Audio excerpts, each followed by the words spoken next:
Erev Tov, everyone. Good to be together again. Thanks to those who were able to make our rescheduled time. And I'm sorry we missed last week in the wake of Purim.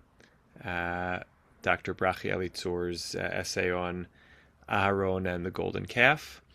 And now we come to her essay on Vayakhel-Pekudei.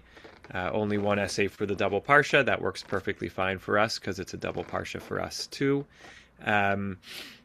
And it really feels like a somewhat materially different approach than we've seen in some of her other essays, in that it takes a theme from the Parsha and really does a survey of the whole Tanakh in order to try to understand it, both in going far beyond Chumash itself.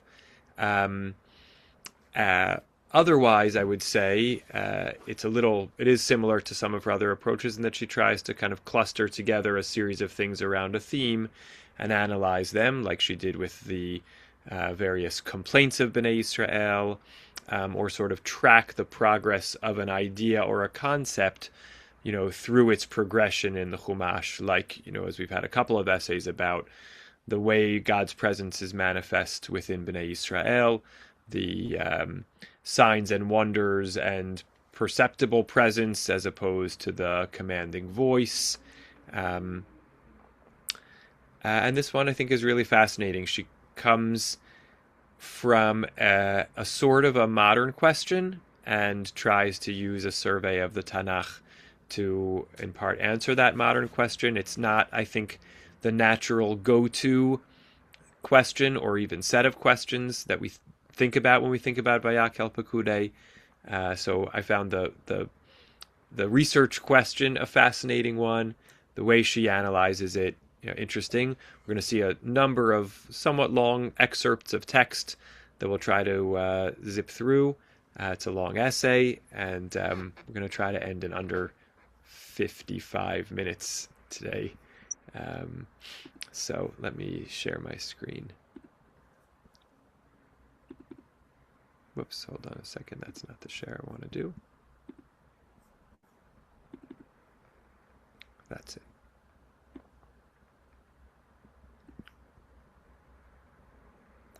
Okay, the essay is called Vayakhel, but it's for Vayakhel-Pekudei. It's called May Our Eyes Behold Your Return to Zion. This is maybe familiar to us, in particular, maybe more familiar in Hebrew, from the end of the Ritzei blessing, V'techazena einenu b'shuvcha l'tzion. The closing continues, Berachamim, may our eyes behold your return to Zion in compassion and mercy.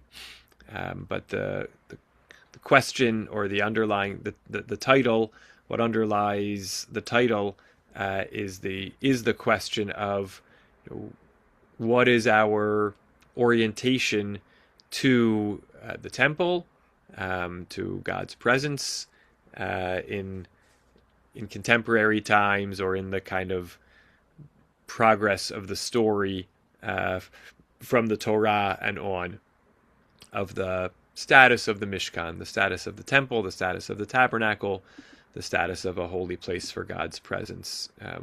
How does it figure into our religious and spiritual lives when it stands and when it is no longer standing? So she says, for a total of nearly 1,310 years, the sacrificial service in the Mishkan, or the temple, was part of the religio-cultural life of Am Yisrael. The Mishkan lasted for 480 years, right? That's the structure that we're talking about in our Parashah, that gets constructed, erected on the first day of Nisan, marking just the beginning of the second year of Bnei Israel's exodus from Egypt, just under the 1 year anniversary, but because it's Nisan, it's already the start of the second year. So that lasted for 480 years. The first temple stood for 410 years.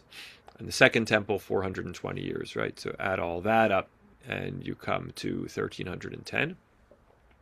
Thus, the sanctuary, seemingly the central cultural symbol of religious worship, has actually been absent for the greater part of Jewish history. right? So that from the topic sentence, you think that she's going to say, wow, we had the temple for well over 1,000 years, but she's really coming at it from the other side. Only 1,300 years in the vast sweep of Jewish history, the temple, which we think of as our central, physical, spiritual institution, hasn't been a feature for the majority of Jewish history.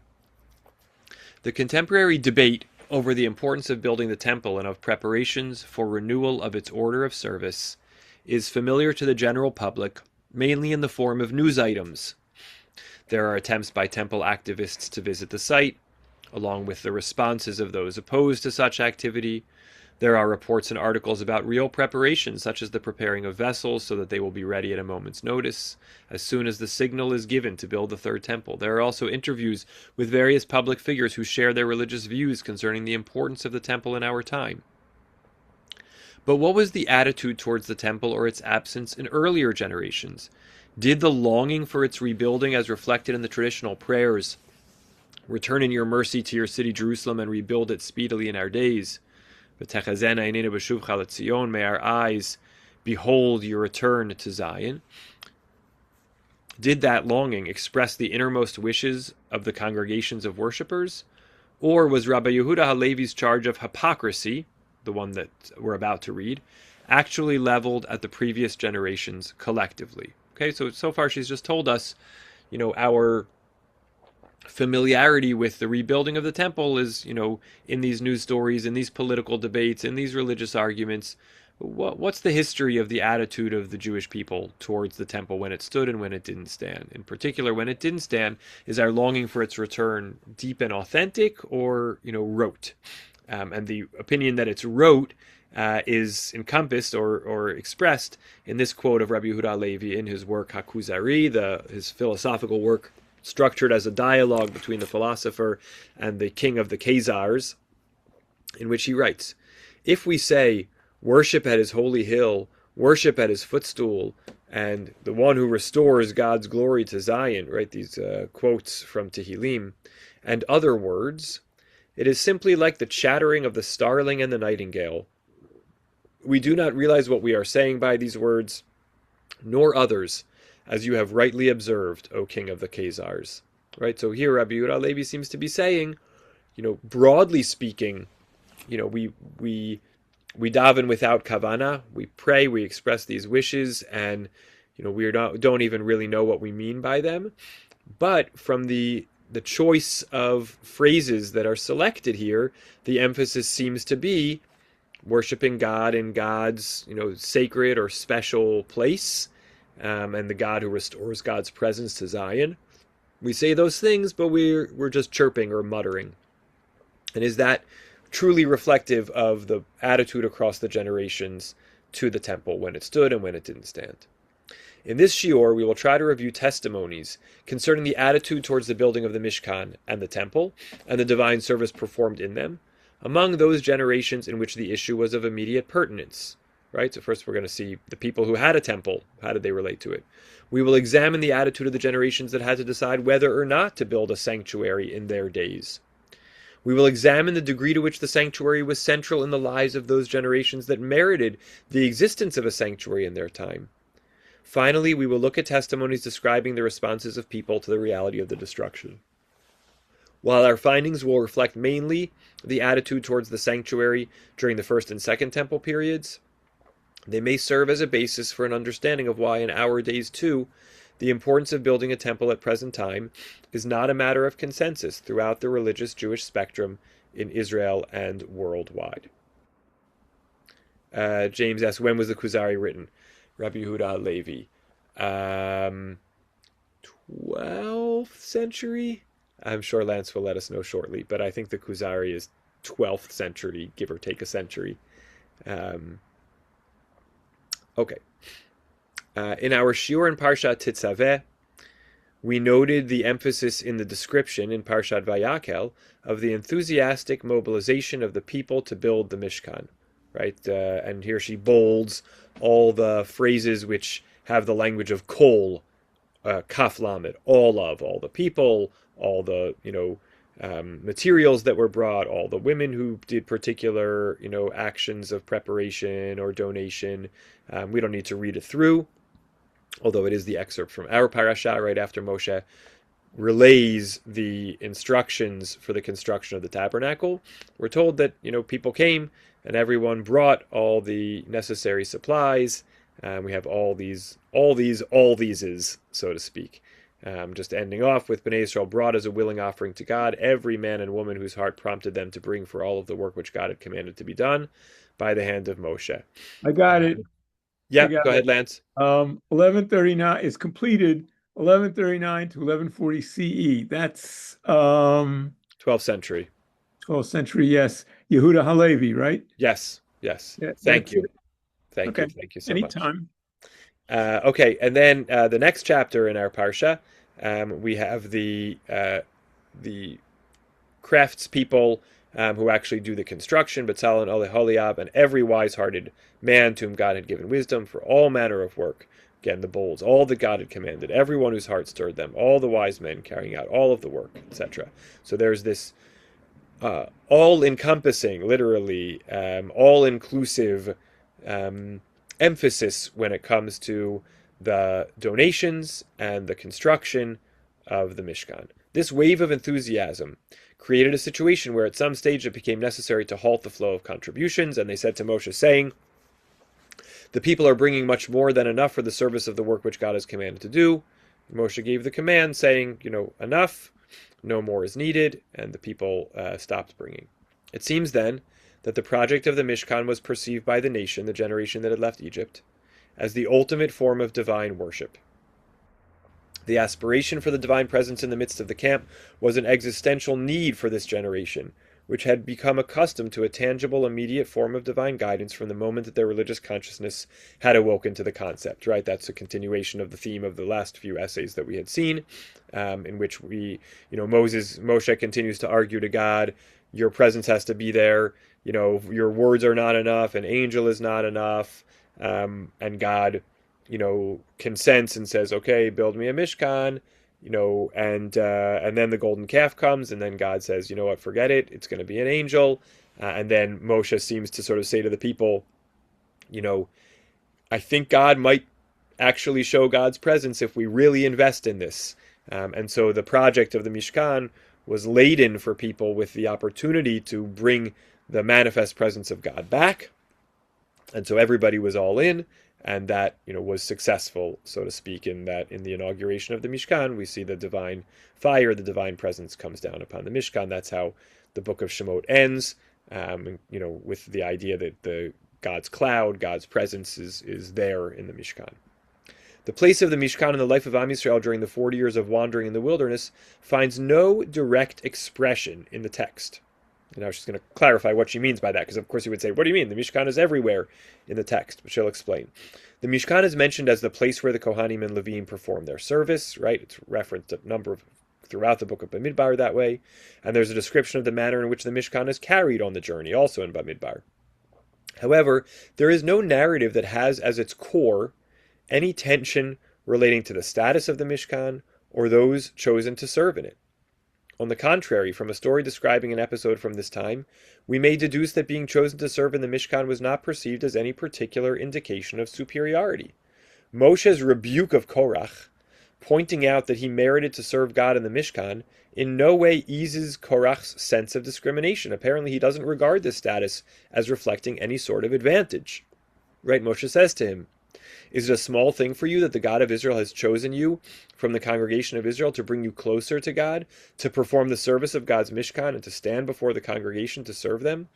God has brought you and all your brethren, the children of Levi, along with you, and yet you seek the priesthood? Now, we could offer some critique of her reading here. Right? Again, there's limited data, and so she's going to make a lot out of small instances. And what she's trying to argue here is Moshe basically, when Korach wants the priesthood, when Korach wants to take Moshe's role, take, Aaron's role. Sorry, my internet seems to be a little sluggish right now. Hopefully you can see me and hear me okay. When when Korach rebels and wants to take Moshe's position or Aaron's position, one of Moshe's responses is, "Look, you're already serving in the in the tabernacle. You're a Levi. You have that role. Like, what do you need? What do you need anything more?" But that doesn't placate Korach. And what she wants to interpret from that is the idea that serving in the Mishkan isn't any great shakes, right? That doesn't make Korach feel satisfied. Now, of course, we could just say, well, he wants to be the high priest. He wants to be the leader. So, when somebody, when someone who has a lot is greedy for more, doesn't mean that what they have is meaningless to them. That's just their orientation. They want more. But she wants to, try to draw from this. I think the even though we say absence of proof is not proof of absence, I think her better argument is the absence of proof. That is to say, again, sorry, I can't tell if my internet's gotten a little slow. Hopefully you can see me and hear me okay. More importantly than see me, hopefully you can hear me okay. The more interesting argument to me is the point that she makes that just, there's worship at the Mishkan, but it's not emphasized. There aren't stories that really relate to it. It's just like a functional piece in the arrangement of the camp. But it doesn't seem to have, other than kind of legal structural description, it doesn't seem to have a dynamism to it. There are other stories, but it doesn't seem to kind of have life, have vibrancy. Again, doesn't have to, but she wants to sort of attempt to argue from here that yes, it was there. Yes, it was at the center of the camp, but it wasn't the lifeblood, wasn't the heartbeat of life in the wilderness. Again, sparse data, take it or leave it. This is her argument. During the period of the conquest, let me show my screen again and go back to the text. During the period of the conquest and settlement of the land, Gilgal and Shiloh are mentioned as places where Yehoshua dwelled, and as the place where the people gathered for the settling of religious and fateful questions. But there's no evidence of any activity initiated by the people concerning the Mishkan, even though it resided at Gilgal and then Shiloh, right? But Gilgal and Shiloh seem to be places that are defined by other things than the Mishkan's presence there. In fact, there are even verses suggesting that the location of the Mishkan aroused no competition among the tribes. There are two groups of people who express dissatisfaction with the inheritance that falls to them by lot: the tribe of Yehuda, on behalf of Kalev and the sons of Yosef, and seek an addition to their portion. Kalev ben Yefuna asks for Hebron. The sons of Yosef request an additional portion of land. Nevertheless, there is no hint of any aspiration to inherit an area close to the Mishkan or to the future temple, right? So the energy or excitement around the places where the Mishkan comes to settle, at least temporarily, in the land of Canaan, in the land of Israel, even the places where the Mishkan comes to rest the central feature of that place doesn't even seem to be the Mishkan, and we don't see any clamoring amongst the tribes to have the Mishkan on their territory. Again, that might just be because they accepted it as it was, and it was there, and it was doing its job, so it didn't need any special mention. Bnei Israel initially suspected the building of an altar by the tribes settled on the eastern side of the Jordan. This is from the end of the book of Joshua, from the story of Joshua. Arises from a desire to move the Mishkan to their territory. Right? The people say, however, if the land of your possession is impure, then pass over to the land of God's possession, where God's Mishkan dwells, and take possession among us. But do not rebel against God, nor rebel against us in building an altar for yourselves besides the altar of the Lord our God. Right? Meaning the assumption is that those tribes who are settling on the eastern side of the Jordan, they want to have the Mishkan in their territory. And the response is, just come on over here when you want the Mishkan, but don't build your own altar. But it becomes immediately apparent that this is not the purpose of the construction. The response: let it be a witness between us and you and our generations after us, that we might perform God's service before God with our burnt offerings and with our sacrifices and with our peace offerings, so that your children will not say to our children in the time to come, you have no part in God.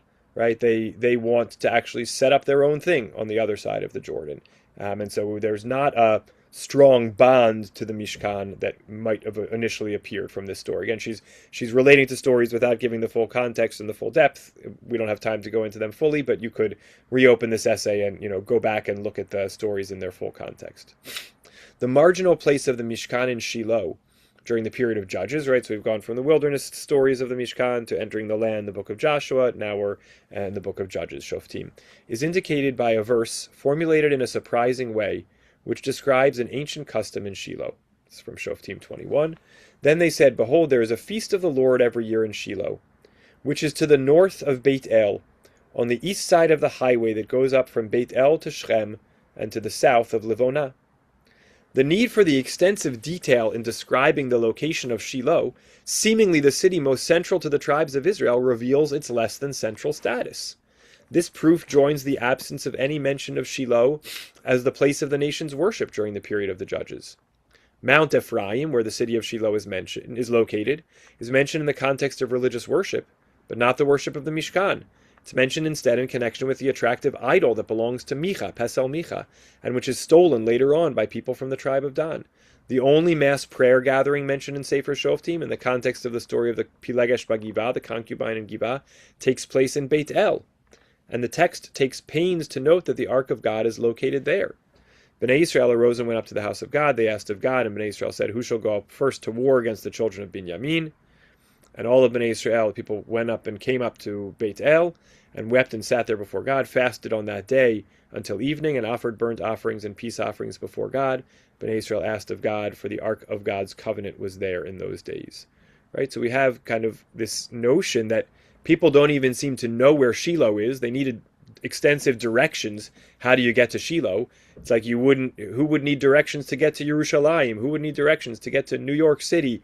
These are the places that everybody knows where they are, unless they didn't have the central status that we imagine.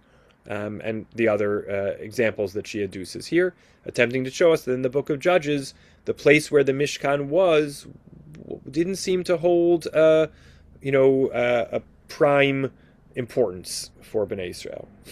The description of Elkanah's ascent to Shiloh at the end of the period of Judges, which is talked about in the beginning of the book of Shmuel, is explained by Chazal as an unusual gesture of religious devotion. Right? Remember from the chapter 1 of Shmuel Aleph, we read as the Haftarah on the first day of Rosh Hashanah, the story of Chana, and it says that Elkanah would go up, regularly to the Mishkan in Shiloh. It says, Rabbi Zera said, this is a midrash, Elkanah would lead Israel and bring them up to Shiloh, and each year he didn't take the same path he had taken in a previous year. Rather, each year he would go up on a different road so as to raise awareness of Shiloh amongst Israel. Therefore, the text specifies him in such detail. There was a certain man from Ramatayim Tzofim from Mount Ephraim, and his name was Elkanah, son of Yerucham, son of Elihu, son of Tohu, son of Tzuf of Ephrat. And then it goes on to say, and this man went up. And what's the midrashic interpretation? Signifying that he went up, but others did not. Elkanah was a Pied Piper of the tabernacle. He was always going on a different route, saying come along, I'm going to the tabernacle, come join me. But the recruitment was necessary because there was not a standardized, widespread practice going to the tabernacle. Notwithstanding the Torah's command, 3 times a year you make these pilgrimage festivals, it doesn't seem like that was a widespread practice. It took effort to invite people to come along. The destruction of Shiloh is not mentioned explicitly in Sefer Shmuel, and it's doubtful that we would even know of the transfer of the Mishkan to Nov, were it not for the story of Shaul having killed the Kohanim of Nov. Okay, so another little reference where she's pointing out, the narrative drives the information that we have about the Mishkan, but the narrative itself is not about the Mishkan. It's just not important. The Mishkan existed for 480 years, and other than descriptions of its routine service and its identity as a place of gathering at times of crisis, there is no evidence of it playing a central role in the lives of the generations of the wilderness, the conquest and the settlement of the land, and the judges. Right? Bamidbar, Yehoshua, and Shoftim.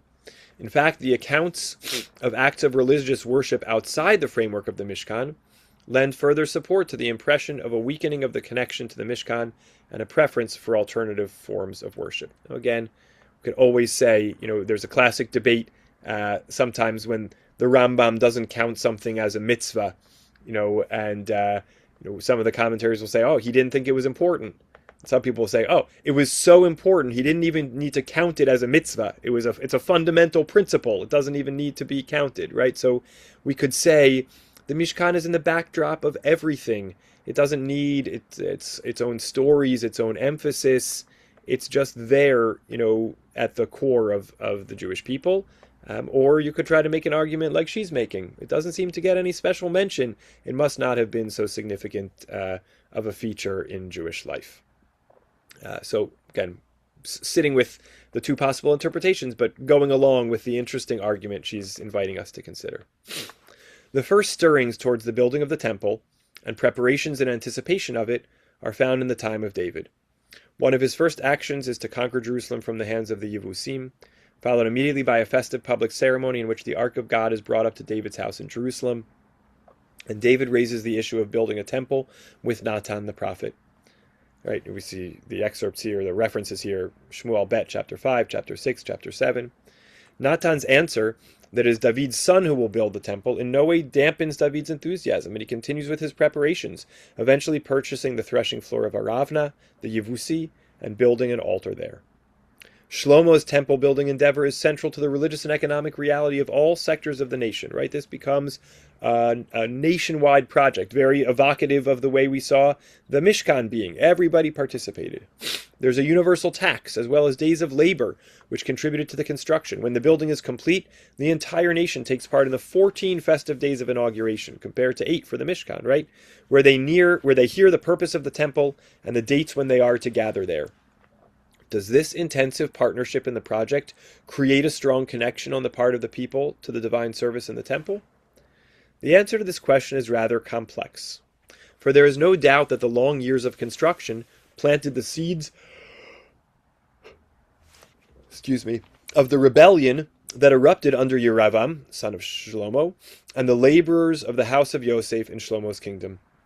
This is emphasized most clearly in the text, in the words of Yeravam and those who join his rebellion, right? Remember, we have the unified kingdom, the united monarchy under David and Shlomo, and then by the time of Shlomo's sons, Rechavam and Yeravam, we already have a divided kingdom into, Israel, Ephraim in the north, and Judah, Jerusalem in the south.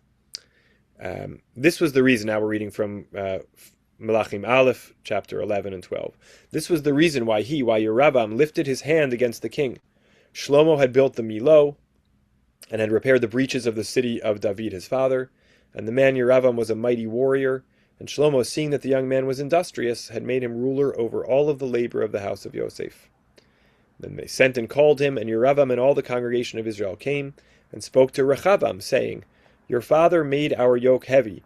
You now lighten your father's heavy labor and our heavy yoke which he put upon us, and we will serve you. She explains. There was perhaps a sense of being fed up with a project that had demanded such a heavy economic and personal price, right? People were, they felt, even though there was a power to the collective experience, they also felt put upon. And, they said, you overburdened us with the labor and the responsibilities of participating in this conscripted process of building the temple, and so we have mixed feelings about it.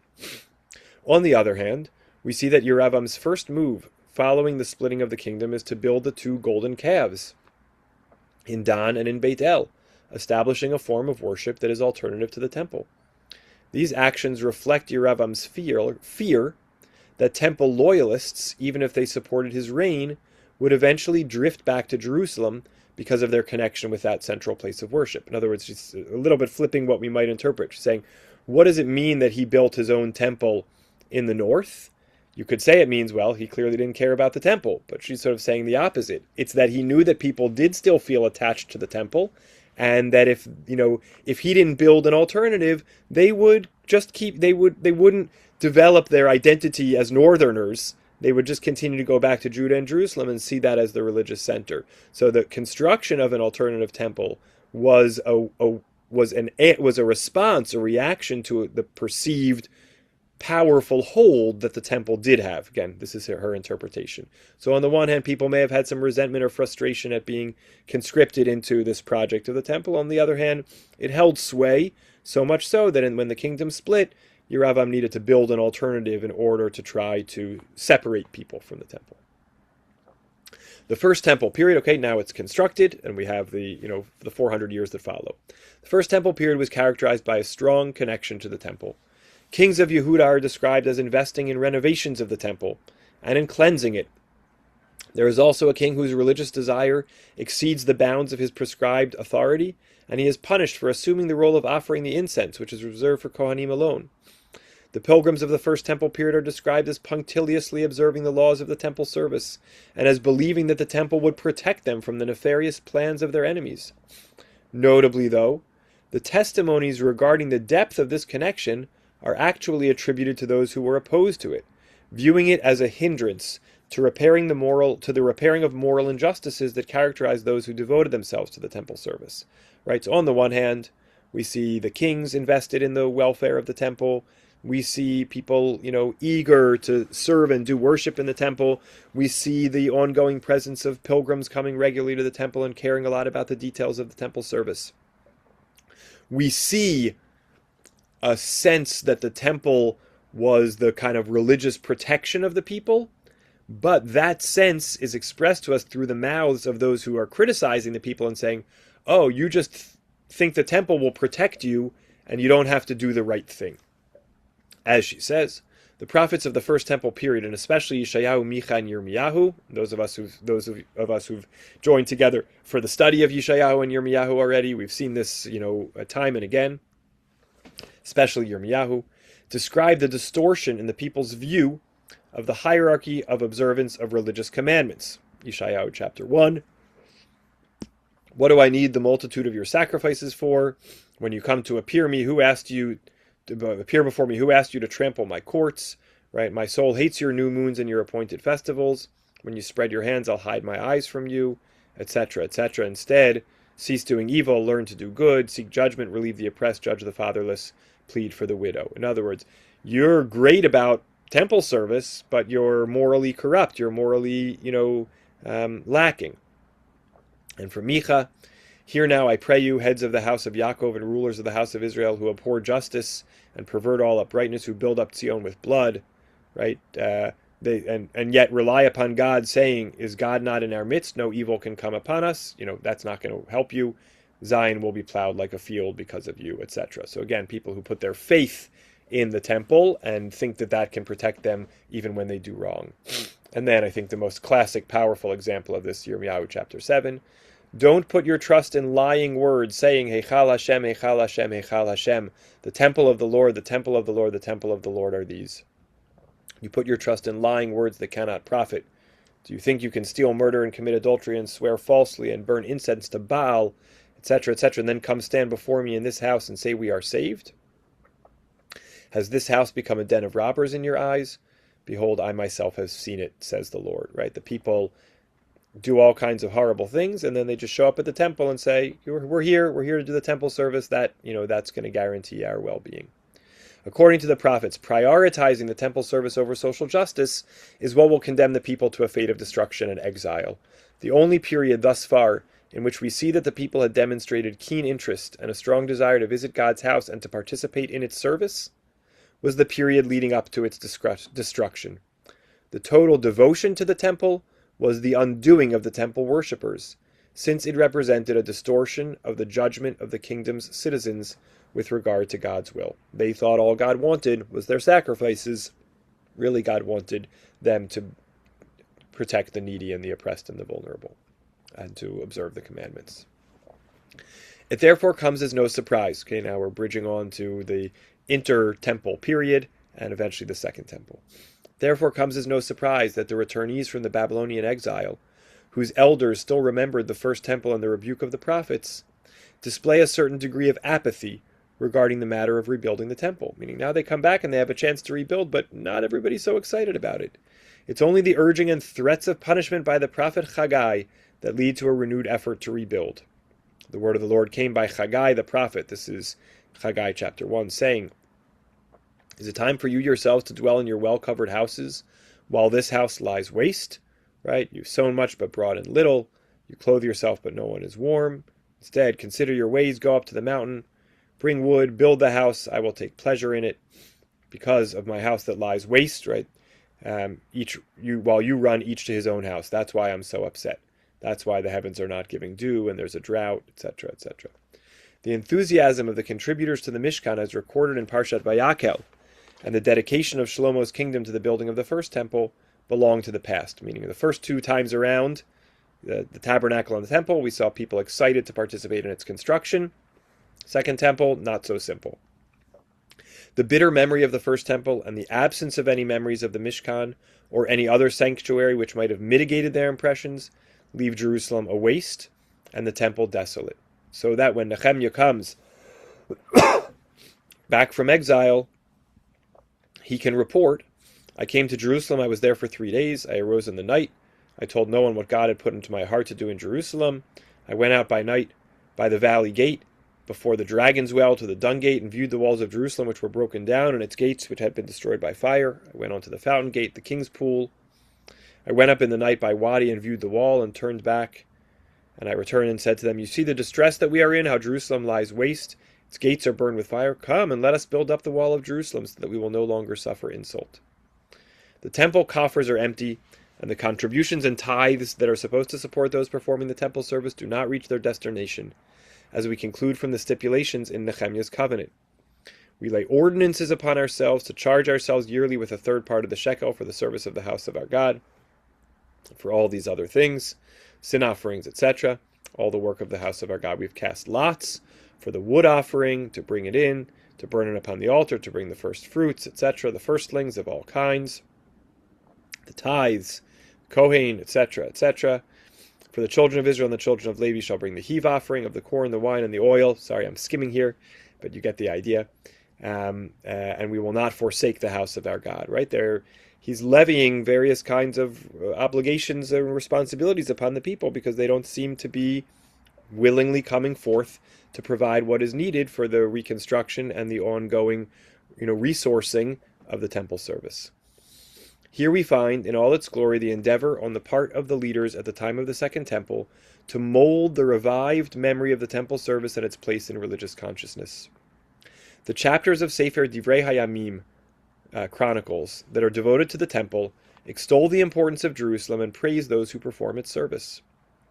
The history of the period of David and of the First Temple is retold with significant additions, testifying to the importance attached by these later generations to the performance of the temple service and the participation of all sectors of the people, first in the construction, and then in the joy accompanying the functioning of the temple.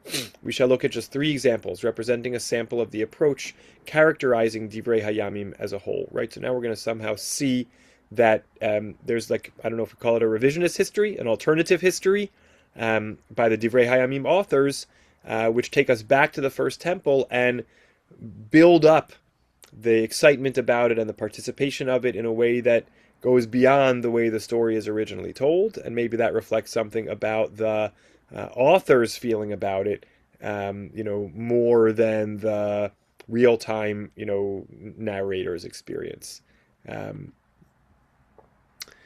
First, God's choice of Jerusalem is hinted at in Sefer Shmuel when the angel of God receives a divine command to halt the plague when it reaches Jerusalem. The author of Divrei Hayamim doesn't suffice with his veiled hint and adds verses alluding to other stories of chosenness in Tanakh, as we'll see. So, 2 Shmuel chapter 24, when the angel stretched out his hand upon Jerusalem to destroy it, God relented of the evil, and God said to the angel that was destroying the people, enough, stay now your hand. And the angel of God was at the threshing floor of Aravna the Yebusi. The same basic verse in Chronicles 1 towards the end. And then it goes on, and David lifted his eyes, and he saw an angel of God standing between earth and heaven, a sword drawn in his hand stretched over Jerusalem. Then David and the elders who were dressed in sackcloth fell upon their faces. And David said, this is the house of the Lord God, and this is the altar of the burnt offering for Israel. So we have a much more expansive identification and kind of recognition of this place, which will be the home of the temple. 2. Encouragement of the people to make contributions to the temple is mentioned in the accounts of the inventory taken by Yoash. The author of Divrei Hayamim adds to the historical record the words supposedly spoken in the days of Yoash, but which are clearly directed also at the people of his generation.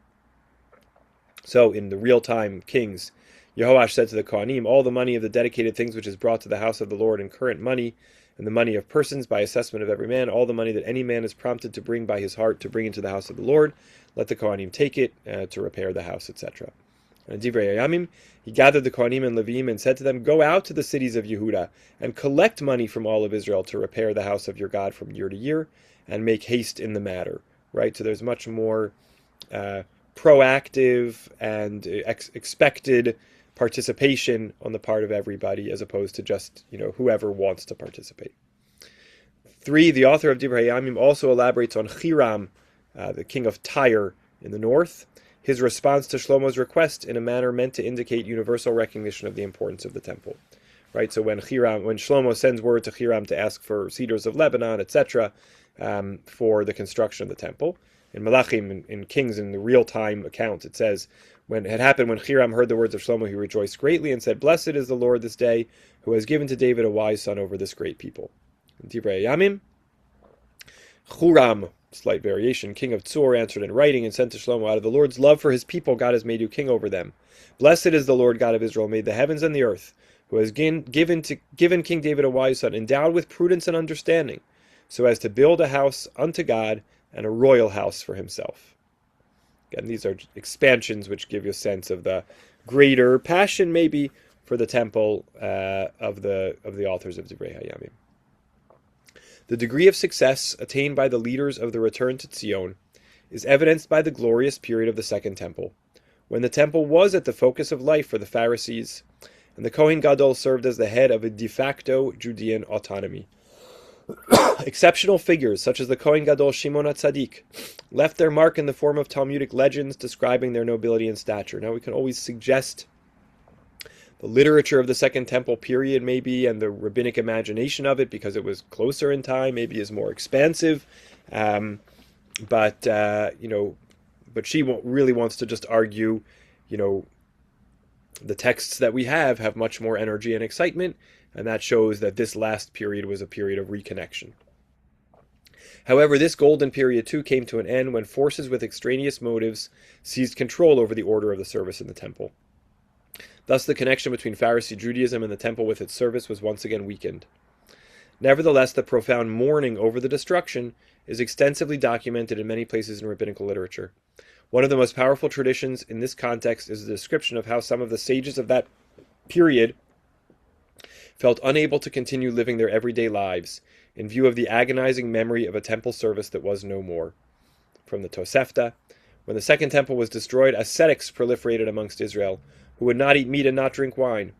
Rabbi Yoshua addressed them. He said to them, my children, why do you not eat meat? They said to him, shall we then eat meat? Each day the daily sacrifice was offered upon the altar, and now it is no more. He said to them, so we shall not eat. And why do you not drink wine? They said to him, shall we then drink wine? Each day wine was poured upon the altar, and now this is no more. He said to them, so we shall not drink. And he said to them, if it is so, we shall not eat bread, for they used to bring the 2 loaves of showbread. We shall not drink water, for they used to pour water on the festival of Sukkot. We shall not even eat figs and grapes, for they used to bring the first fruits of these species on Shavuot. And they were silent. Right? So she wants to read from this. The depth of the attachment of the sages to the temple was so great that they couldn't even figure out how to, move on with their lives, how to function, outside of a state of persistent grief and self-denial in the wake of its destruction. Now she comes around to her summary. Again, a lot of data points. Each one we could analyze and debate. She doesn't provide full context for any of them, just for the brevity of covering a lot of ground. Right, it is 1,300 years of survey, to be fair. The history of the temple reflects an ambivalent attitude on the part of the generations that lived with it.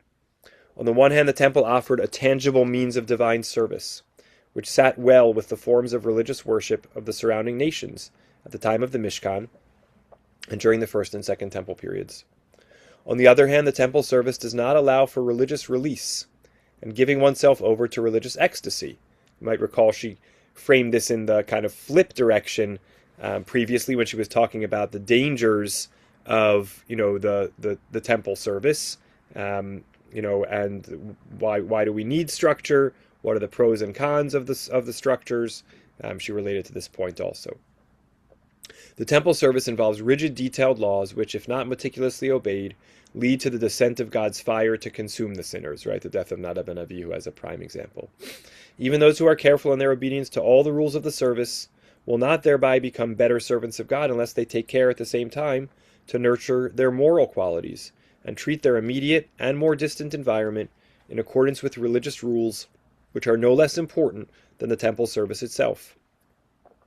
Thus, the temple service is extremely demanding, and the experience of God's closeness is possible only for those who meet the demanding standards. Right. So, again, circling back to her theme for the book of Shemot, which was really how is God's presence manifest amongst the people in their development. So, the temple is the best opportunity to experience the manifest presence of God, but the rules and regulations are so complex that A, you can't lose yourself in them, and B, if you don't do them right, you can face severe consequences. And so there's a double-edged sword. This is the structure through which we can have a more, manifest, direct experience of God. However, it's fraught as a form of religious service in a variety of ways. A renewed longing for the temple can arise if, alongside our wariness in the face of the strict laws surrounding it, we are able, like the leaders of the beginning of the Second Temple period, to mold the memory of the temple around unquestionably important elements of Jewish national life, which are possible only in the reality of the temple. This vision is reflected in the memories of the psalmist from Psalm 122. I was glad when they said to me, let us go to the house of the Lord. Samachti ba'omrim li beit Adonai nelech. Our feet stood within your gates, Jerusalem. Jerusalem built as a city that is joined together. There the tribes used to go up, the tribes of the Lord, a testimony for Israel to give thanks to the name of God. For there are set the thrones of justice, the thrones of the house of David. Seek peace for Jerusalem, those who love you will prosper. May there be peace within your walls and prosperity in your palaces. Yehi shalom b'chelech shalva b'armanotaich. L'man achai v're'aya dabra na shalom bach. For the sake of my brothers and friends, I will say now, may there be peace within you. L'man beit Hashem Elokeinu avaksha tov lach. For the sake of the house of the Lord our God, I will seek your good. Right. So this is the ultimate vision of a temple, which she believes is one that is in accordance with the values and laws of the tabernacle and the temple, and also answers the prophetic critique about focusing on the temple at the expense of focusing on moral behavior. Right, a vision of a temple which is a source of unity, which is a vehicle for peace, which is a seat of justice. That's something we could all get behind. And that's something, that's the vision of what we want to long for and hope, going back to the title, V'techazena einenu b'shuvcha l'Tzion v'rachamim, that we could eagerly await seeing with our own eyes the compassionate return of God to Zion in the form of this kind of temple, with that kind of Jewish people. So we see through this essay, again, lots to, as I've said all the way throughout, I think, one could argue on any individual data point and how she's interpreting it, but I think what it does beautifully is invite us to consider, as we read through the Tanakh, how does the tabernacle or temple feature? What seems to be the attitude of people towards it? What is its sort of level of vibrancy? And how does that affect our own thoughts about our own desires for a Beit HaMikdash, right? I think sometimes people get bogged down in the sacrifices question. Are there going to be sacrifices? Do we want to kill animals? But I always try to move beyond that to the question of, why would we not long for some place which is a place that everyone could come to together? It's the notion of it being a place of centralized worship. We'll figure out what that worship will be, but a place of centralized worship, and again, in the prophetic vision, which is reinforcing of and not at odds with a culture of justice and righteousness. That's what the temple is supposed to be, and a place of encountering God with greater intensity, and that's what we're longing for. So, questions, comments, and reactions. Yep, Lance, go for it. What is the third temple today? What is it today? Yes, actually with us today. third temple. I don't think it exists. Does It's called a sukkah. Ooh, okay. And there are two rabbis. One rabbi, Akiva, I think it was, calls the sukkah shack. What does the other rabbi associate with the sukkah? Clouds of glory Yep. And where do we find a clouds of glory this week? at the end of the Parsha, Right, hovering over the right. tabernacle. And what are the real clouds of glory right now? I can't wait to hear what you're going to say. The IDF. I had a feeling. Yep. Okay. And the other thing is, where in our liturgy is the one prayer that is equivalent to the protection given by the clouds of glory? The clouds of glory, I believe, the idea is for protection, right? One of the ideas. Yes. Okay, so where in our liturgy is the one prayer that most effectively stands for protection? Tell me. Okay, in 1979, archaeologists found an amulet. On the amulet were two verses, two of the three verses from the priestly blessing. The amulet indicates, I think this is even before the Torah, technically, that the priestly blessing is a suit of armor, a protection. And I like to insert a quote, if I may. The days of Jews as victims, those days are over. Today, in the state of Israel, we defend ourselves. You know who said that? Tell me. Bibi Netanyahu. And I think that right now, listen, Elisha the prophet complains in the story with the Shunammite woman that God doesn't tell him about the Shunammite woman's son's death. And, he's very upset because he's supposed to know these things. And I have absolutely no idea what's going to happen with this whole war. No idea whatsoever. I don't know where it's going to end up. I don't know anything about what's going to happen. But I do know that what was that technique that the IDF used to kill Hamas? The like the phones. Yeah. You know what I'm talking about? With the Well, beepers? the beavers, right. It seems to me that it was virtually impossible for that to happen. Um, but who am I? I don't know.